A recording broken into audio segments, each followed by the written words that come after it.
Get the latest in Cardinal sports. Benny Rogers brings you the latest in scores and standings throughout the region. Cardinal Weekly starts now.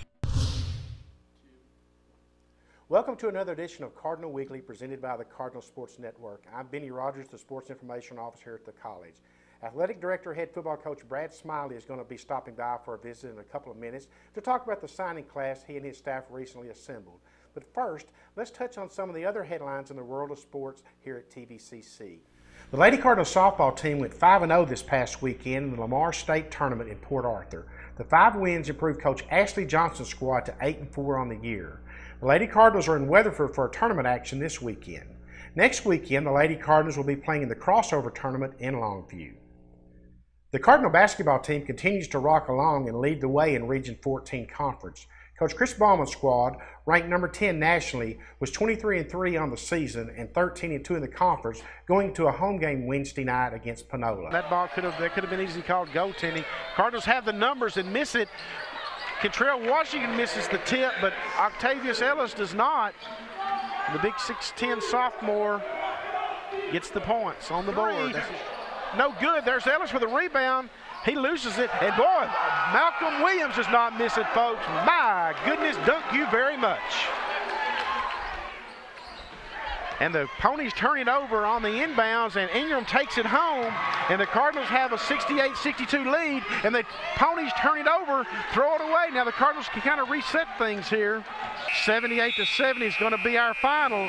So the Trinity Valley Community College Cardinals, the number 5 team in the nation, protect home court tonight. They protect the East Zone lead. The Cardinals have a big road game Saturday at Paris, which is their closest pursuer in the East Zone of the conference. KCKL 95.9 FM will broadcast the game. It will also be available online at www.kcklfm.com. Game time is 6 p.m. after the 4 p.m. women's game. The Cardinals are scheduled to be at home next Wednesday against Bossier Parish at 7:30 p.m. in a game we will have for you on the Cardinal Sports Network. In women's basketball, when we last left, the Lady Cardinals were ranked number 1 in the nation and setting the pace in Region 14 Conference. Nothing has changed as they are now 25-1 on the year and 14-0 in conference, which puts them 3 games up on both Tyler and Blinn with 4 games to go. Since the Lady Cardinals have swept both Tyler and Blinn, they are 1 win away from securing a 13th straight conference championship and 22nd in the last 23 years. Also, this year, the conference champion earns a trip to the national tournament as the region gets 2 national tournament berths. The Lady Cardinals were scheduled to be at home Wednesday night against Panola. She looks down the floor and sees Shalante Allen. Shalante gains control of the basketball, and they're the best. She steals the basketball, gives it up to Shalante Allen. She's one of the best passers I've seen come through here. Rodriguez gets it down the floor to Shalante Allen, and Shalante Allen pulls up for the soft running jumper. Shalante Allen with the layup, the block. She's going to go to the free throw line for an and one. Free throw attempt is good by Shalante. 50. Allen puts up a three-pointer. She gets it to finals. Shalante Allen for 3. Shalante Allen. Shalante on the attack. Drives for the layup. Shalante for 3. This one is good. Allen takes it herself. Shalante Allen for 3. Shalante controlled by the Phillies, and then there's Shalante Allen with the steal. Shalante Allen puts up the shot, and Shalante quickly. Shalante Allen for 3. Shalante Allen for 3. She's got 33. Shalante to 40. Shalante Allen for 3. Shalante Allen for 3. Shalante Allen for 3. Shalante Allen. Some blanks now. That's not a blank from close range. Allen for 3. Allen for 3. Shalante Allen. Shalante at the free throw line. Gets this one to fall. Thought about the 3. Drives for the soft shot. Gets it. It could happen, folks. It could happen. Coaches come over and say, we've got 47. Shalante Allen. Shalante Allen. She has tied the all-time single-game scoring record set by Portia Hill. They now have 50. 4.2 seconds. Could this be it? Could this be it? Shalante Allen has set a single-game score record for the Lady Cardinals. 52 points. Nobody's done it. Portia Alyssa Hill didn't do it. Betty Lennox didn't do it. Shalonda Ennis didn't do it. But Shalonte Allen has gone for 52 points tonight and set a single-game scoring record for the Lady Cardinals, the oldest record on the book. They travel Saturday for our 4 p.m. game against Paris and will be at home next Wednesday against Bossier Parish at 5:30 p.m. KCKL will air the Paris game, and we will have the Bossier Parish game on the Cardinal Sports Network. And now let's talk Cardinal football with Brad Smiley. Brad, thanks for stopping by. We're 2 weeks removed from signing day, and at the time you told me you thought it was one of the best recruiting classes in the country that you and your staff assembled. 2 weeks later, reflect on the class. Well, it's just now that we've had some time to sleep and breathe a little bit. But it was, this class it's extremely well-rounded. That's the thing with me is we didn't have a lot of major needs with returning so many players from last season. So it just really had us. We were in an advantageous situation that we could go out and just take the best players that we loved, at positions. And if we didn't love them, we didn't take them. And so obviously, you're looking at a whole class now of guys you love. And so, you're not just as players, but just as people and kids and just to bring into the program guys are going to come in and have a lot of fun, have a lot of success with. So we're just excited about them all.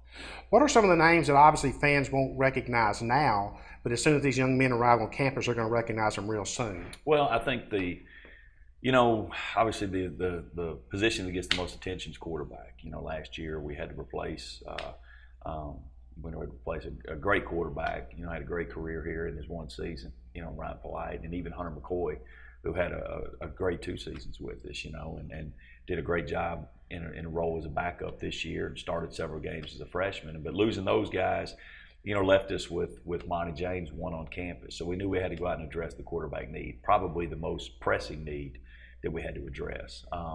And we were able to go out and we got a transfer in at break. Ford Childers transferred in from the University of West Virginia.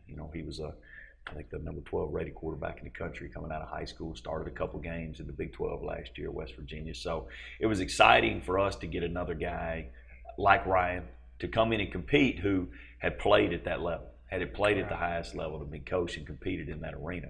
And that was big. And that allowed us really to go out and go find quarterbacks that not necessarily were going to have to play next year, guys we could develop and what they could turn into, and I think that's kind of what we did. We took some guys on both sides of the coin. Ray John, Austin Ramsey, Layden Ovey. Those are 2 guys that played a lot of quarterback. Lane played his senior year, put incredible numbers at Mesquite Poteet, but had only played his senior year. Started at Mike linebacker as a junior, so that tells you what kind of athlete he is and what kind of football player he is overall. Ray John Austin Ramsey is a guy that started a couple of years, and then Ryan Cottingham, who is a 2-year starter as well in a new program, younger program, Sunnyvale. Not typically loaded with athletes yet because Coach Settle and those guys are just now growing and starting to have graduating classes. So, he's exciting. You look at that frame. He's a 6'4", 6'5" kid. He plays basketball. Great feet, just overall very good athlete, and Ray John's more of a combo guy. Ryan's a pocket pass guy. Lane Novey's an athlete, football playing guy. So I think we're just excited about that position overall with what those 3 are going to bring into it. And then of course we had a few more guys join us at break that have done a lot of good things so far this spring. So that being the most pressing need, you'll probably have to hear some of those names next year pretty early at quarterback position. Just whatever it is, starting roles, backup roles, or maybe there's just some things we create to have a guy to do a few certain things with. Right. Well, turn your attention to the defensive side of the ball. Then, what was the most pressing need there that you saw? Well, I think we had to go out and find some defensive linemen.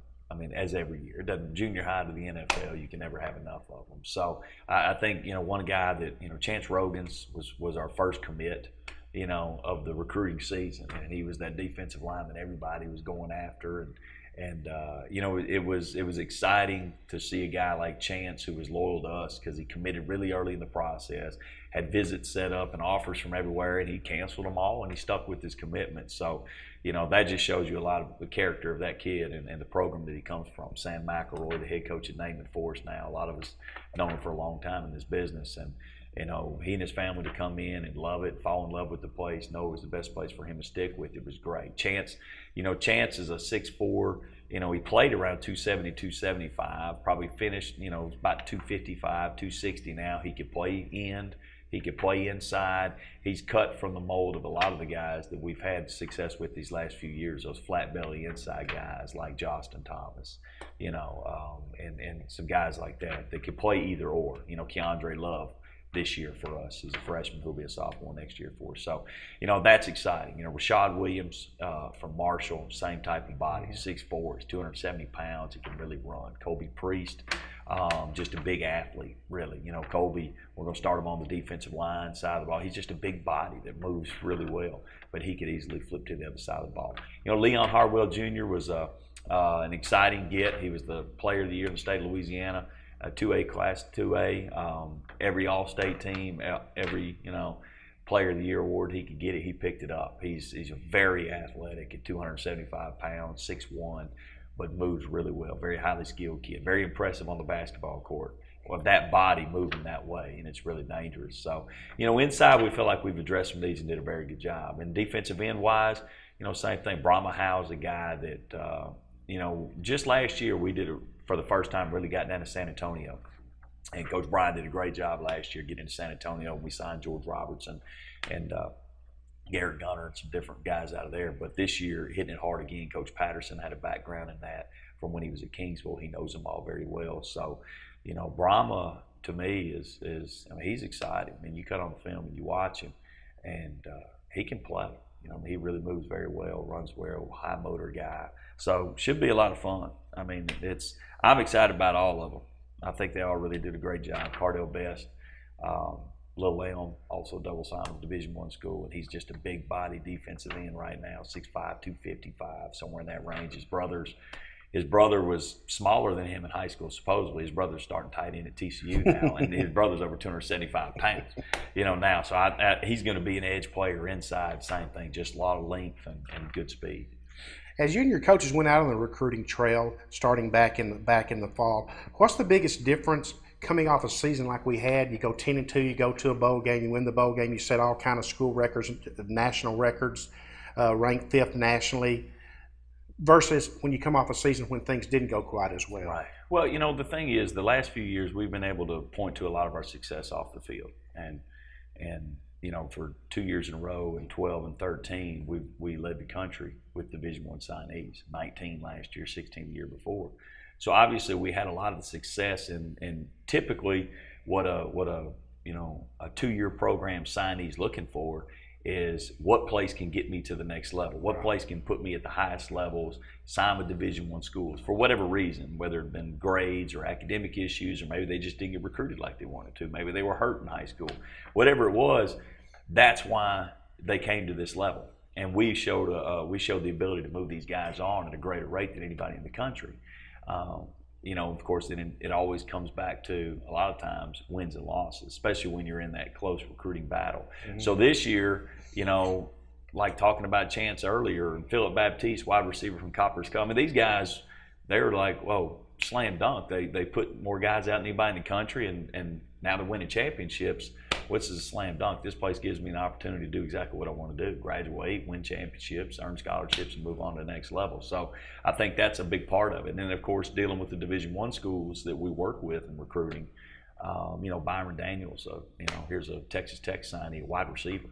Mm-hmm. What we did offensively this year, their relationship and the guys' relationship on that staff with Coach Patterson, and knowing them for a long time. Coach Jinks over there, who was a long-time coach in the San Antonio area, and Coach Patterson worked in that area. Obviously, there was a great tie-in there that say, hey, listen, if we want to develop a receiver, and put him somewhere that's going to get him out, that's going to show him how to play the game the right way and develop at the college level, then why not? Because of what we were able to do offensively. So it was just a great tie-in all the way around this year. It really was. So obviously there were some surprises on signing day, both directions, which is part of the game. But, we feel great about it. These guys are, I'm looking forward to this class getting here.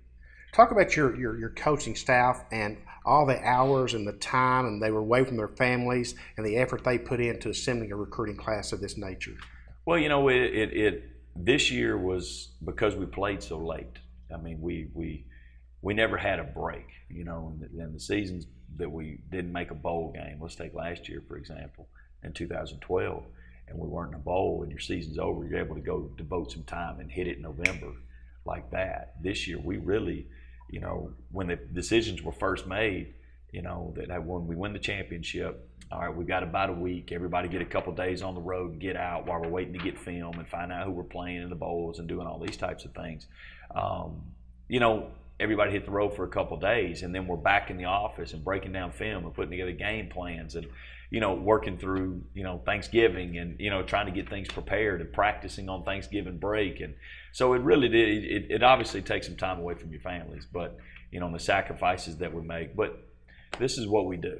You know, if you're not practicing or thinking about football during Thanksgiving break, you didn't have a successful year. You're not very happy. You know, you're having to recruit for other reasons to replace what you have, not just add to what you have. Right. So now it's just all about that. Now, I mean, obviously, my wife Jana, she gets it and she understands it. She's been in the game for a while now.